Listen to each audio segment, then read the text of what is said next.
cómo ha de ser la forma de aprender o de enseñar primero, ¿no es cierto? De enseñar y aprender. Yo creo que bueno, eso depende mucho de la materia. Yo me muevo en un mundo del saber humanístico. Pero aún así, ¿no es cierto? Aún así, la extrema especialización puntual en una disciplina científica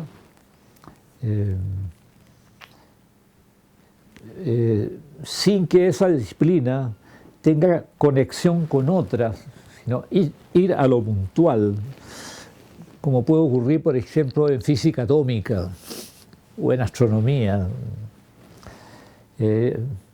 sin que el astrónomo o el físico o el astrofísico se sienta en la obligación de conectar eso con la filosofía,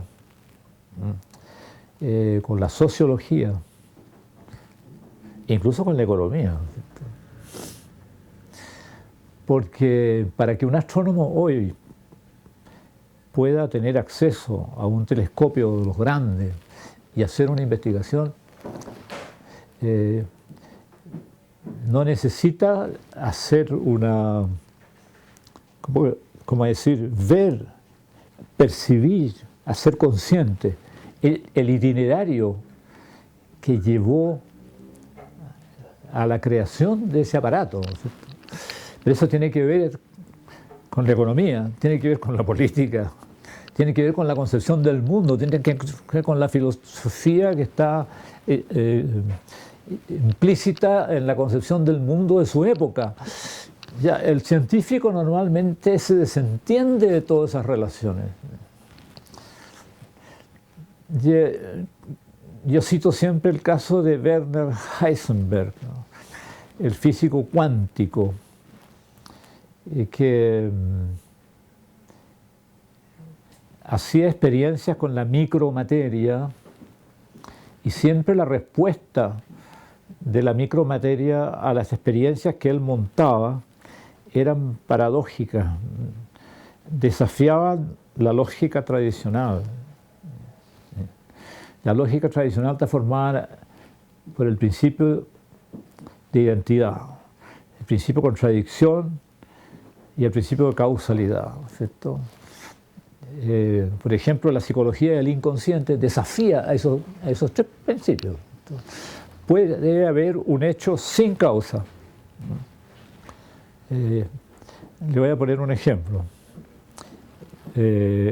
Carl Gustav Jung tenía una paciente joven, muy intelectual, muy brillante, pero que tenía una neurosis depresiva.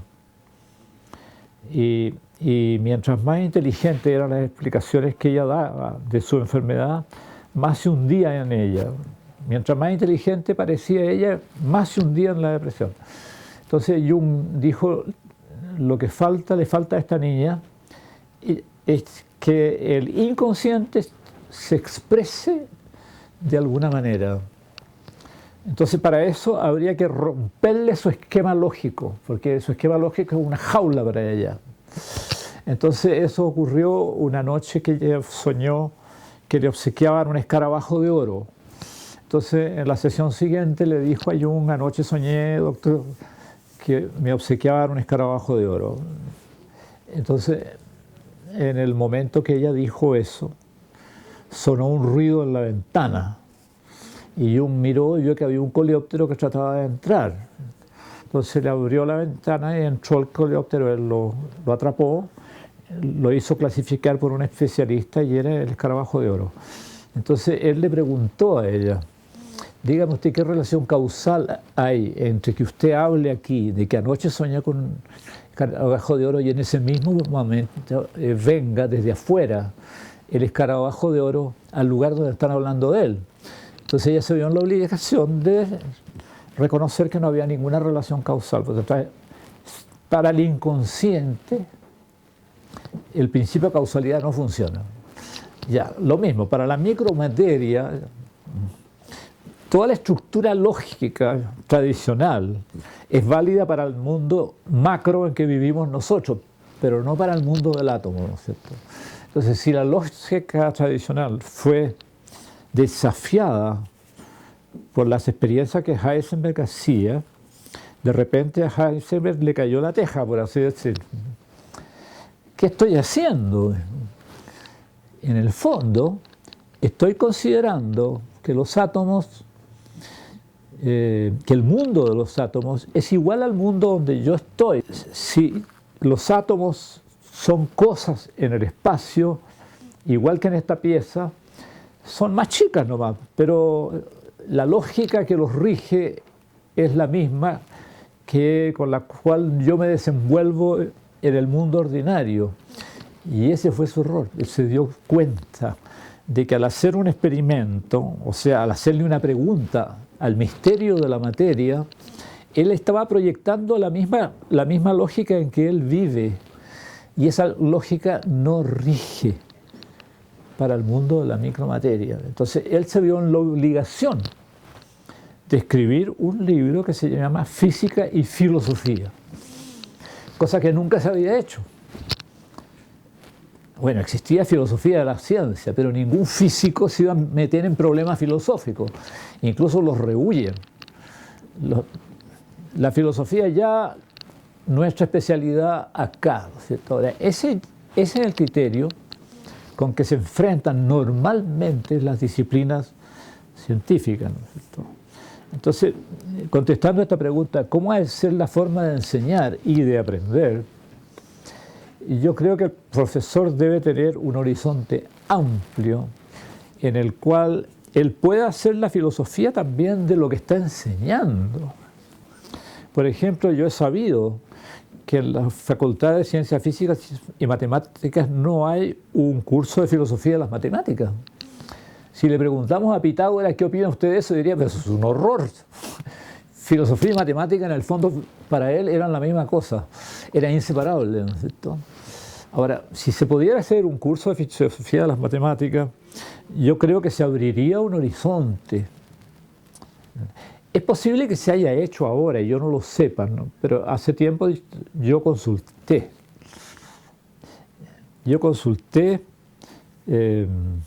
Tanto en la Universidad Católica de Valparaíso como acá no había un curso de filosofía de las matemáticas. Claro, entonces, esta visión amplia que la dan las disciplinas humanísticas, yo creo que no puede un científico prescindir de esa visión, porque achica el mundo, el horizonte de su misma especialidad. Ahora, ¿cómo un astrofísico o un físico atómico se mete en la filosofía? ¿Cómo se mete en la filosofía? Bueno, habría que preverlo antes, ¿no? Y habría que haber, bueno, de hecho lo hay en la Facultad de Ingeniería, ¿no es cierto?, de la de Chile, un instituto de estudios humanísticos para enriquecer la visión de los egresados.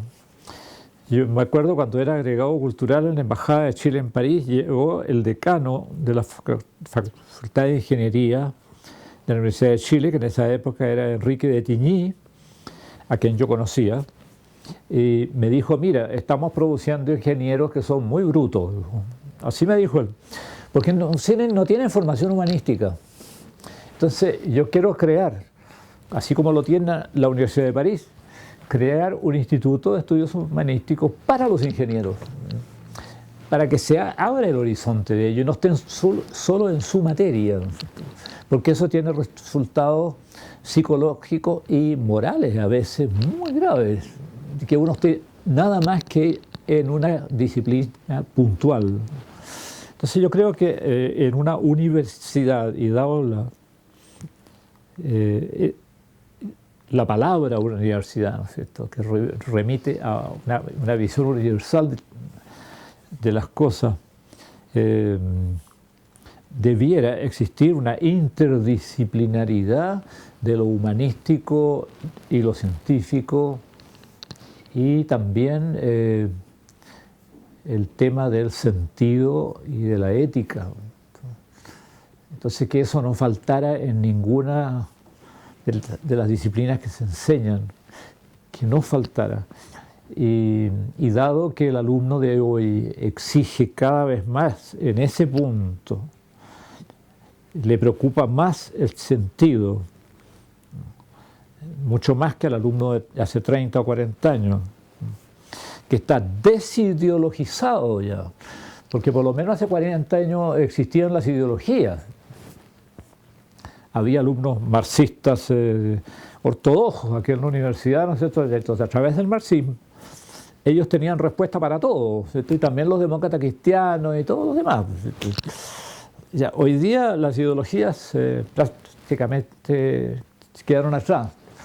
Entonces queda más limpio el horizonte para que el alumno se haga la pregunta del sentido. Antes se lo daba una estructura intelectual de ideas, de una ideología. Ya ahora ellos no creen en eso. Y se preguntan por el sentido de lo que estamos estudiando también. ¿Qué sentido tiene que yo estudie matemáticas puras, por ejemplo? ¿Qué sentido tiene? Si hubiera un curso de filosofía de las matemáticas, tal vez él no haría esa pregunta, ¿no? Entonces hay una interdisciplinaridad que debe desarrollarse aún más. Ahora, se busca en ese terreno, en las universidades importantes por lo menos, de que haya esa interdisciplinaridad. Y hay alumnos, por ejemplo, de periodismo que toman un curso de teología, por ejemplo, ¿cierto? Ahora, diría yo, ¿cómo se enfoca esa interdisciplinaridad? ¿Es realmente formativa o es también una acumulación de saberes nada más, ¿cierto? Y sigue el problema, porque nadie hasta ahora puede determinar en qué consisten los aspectos formativos de la educación. Pero yo creo dar estas dos ideas básicas, ¿no? Que el concepto de sabiduría, que es más antiguo, no se pierda, que es el conocimiento del sentido, y el concepto de virtud, que es la formación de la persona para que el obrar rectamente y el amor a su prójimo sean espontáneos en él, y no una presión moral.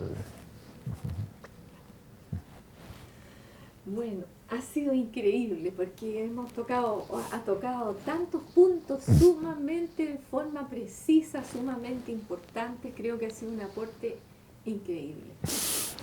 La Fundación Gaia entonces agradece este aporte en estos temas.